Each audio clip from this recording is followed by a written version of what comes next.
Hello, everyone, and welcome back to The English Way. Today, I want to tell you a true story. A story about courage, a story about education, and a story about a young girl who refused to stay silent. This is the story of Malala Yousafzai, the girl who fought for education. Malala was born in 1997 in the Swat Valley of Pakistan. It was a beautiful place, surrounded by mountains, rivers, and green fields. On the outside, it looked peaceful. Her father, Ziauddin, was a teacher and school owner. He believed something very simple but very powerful. Boys and girls deserved the same education. From a young age, Malala loved going to school. She didn't just attend classes, she enjoyed learning. She liked raising her hand. She liked answering questions. She liked dreaming about her future. At first, she wanted to become a doctor. Later, she thought about becoming a politician. She wanted to make her country better. She was just a normal kid with big dreams. But life was about to change. When everything changed. Around 2007, an extremist group began taking control of the Swat Valley. They made strict rules. They told people how to dress, how to behave, and what was allowed. One of their most shocking rules was this: girls were no longer allowed to go to school. Imagine hearing that as an 11-year-old girl. Over 100 girls' schools were destroyed. Families were afraid. Many parents stopped sending their daughters to school because they were scared. Fear was everywhere. But Malala wasn't ready to give up her education. At just 11 years old, Malala began writing a diary for the BBC. She used a fake name to protect her identity. In her diary, she described what life was like under extremist control. She wrote about being afraid to go to school. She wrote about hearing explosions at night. She wrote about her dream of continuing her education. Her words were honest. They were simple, but they were powerful. Soon, people around the world started paying attention. Malala began speaking publicly about girls' education. She appeared in interviews. She gave speeches. She stood up for what she believed in. Her voice became stronger, and her message reached an international audience. However, her activism also made her a target. The day that shocked the world. On October 9, 2012, Malala was 15 years old.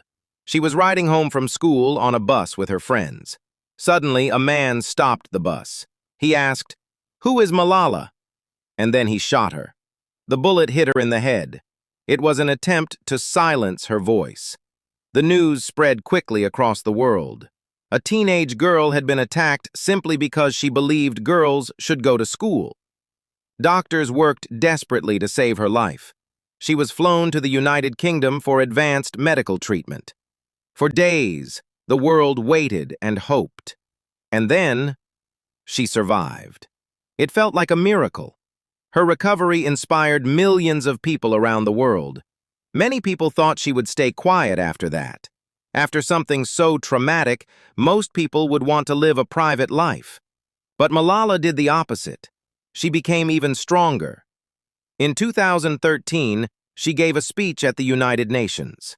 Standing in front of world leaders, she said, "One child, one teacher, one book, and one pen can change the world."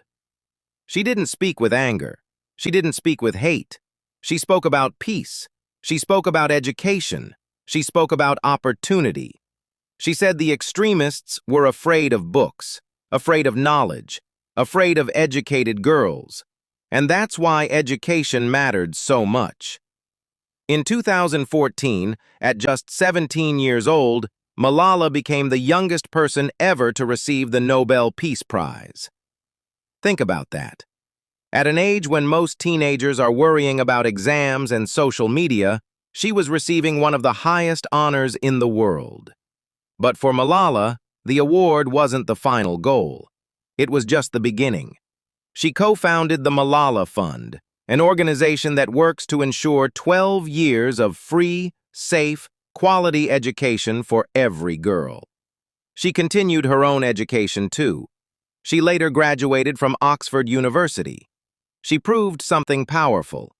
Education is not just something she fought for, it was something she valued deeply in her own life. When we think about courage, we often imagine someone who feels no fear. But real courage is different. Courage means feeling afraid and still speaking. Courage means standing up when it would be easier to sit down.